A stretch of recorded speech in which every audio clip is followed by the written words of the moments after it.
Viral ಆಗಿರುವ Chacko chip butter ಕೇಕನ್ನು ಮೊಟ್ಟೆ ಮತ್ತು ಓವನನ್ನು ಬಳಸದೆ ಮನೆಯಲ್ಲೇ ಸುಲಭವಾಗಿ ಮಾಡಿಕೊಳ್ಳಿ. ತುಂಬಾ ಸಾಫ್ಟ್ ಸ್ಪಾಂಜಿಯಾಗಿ ಬರುತ್ತೆ. ಇದನ್ನು ಸ್ನ್ಯಾಕ್ಸ್ ಟೈಮ್ನಲ್ಲಿ ಅಥವಾ ಟೀ ಕಾಫಿ ಜೊತೆ ತಿಂದ್ಕೊಂಡ್ರೆ ಟೇಸ್ಟಿಯಾಗಿರುತ್ತೆ. ಮಾಡೋದಕ್ಕೆ ಬೌಲಿಗೆ ಉಗುರು ಬೆಚ್ಚಗಿರುವಂಥ ಹಾಲು, ವಿನೆಗರ್, ಮೆಲ್ಟ್ ಮಾಡ್ಕೊಂಡಿರುವಂಥ ಬೆಣ್ಣೆ, ವೆನಿಲಾ ಎಸೆನ್ಸ್ ಮತ್ತು ಸಕ್ಕರೆಯನ್ನು ಪುಡಿ ಮಾಡ್ಕೊಂಡ್ಬಿಟ್ಟು ಹಾಕ್ಕೊಂಡಿದ್ದೀನಿ. ಮೈದಾ ಹಿಟ್ಟು, ಬೇಕಿಂಗ್ ಪೌಡರ್, ಬೇಕಿಂಗ್ ಸೋಡಾನ ಹಾಕಿ ಈ ಹದಕ್ಕೆ ಹಿಟ್ಟನ್ನು ಕಲಿಸ್ಕೊಳ್ಬೇಕು. ಇದಕ್ಕೆ ಚಾಕೋ ಚಿಪ್ಸನ್ನು ಹಾಕಿ ಮಿಕ್ಸ್ ಮಾಡ್ಕೊಳ್ಳಿ.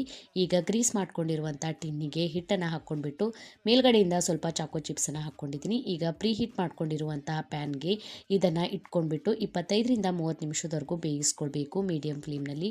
25 ನಿಮಿಷ ಆಗಿದ್ಮೇಲೆ ಒಂದ್ಸಲ ಚೆಕ್ ಮಾಡ್ಕೊಳ್ಳಿ. ಈ ಥರ ಟೂತ್ಪಿಕನ್ನು ಹಾಕಿ ನೋಡಿದಾಗ ಕ್ಲೀನಾಗಿ ಬಂದರೆ ಬೆಂದಿದೆ ಅಂತ ತಿಳ್ಕೊಳ್ಳಿ.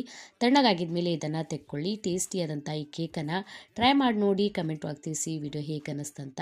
ವಿಡಿಯೋ ಇಷ್ಟ ಆಗಿತ್ತಂದರೆ ವಿಡಿಯೋಗೊಂದು ಲೈಕ್, ಶೇರ್ ಮಾಡಿ. ಇನ್ಸ್ಟಾಗ್ರಾಮ್, ಫೇಸ್ಬುಕ್ಕಿಗೂ ಫಾಲೋ ಮಾಡ್ಕೊಳ್ಳಿ. Thank you for watching.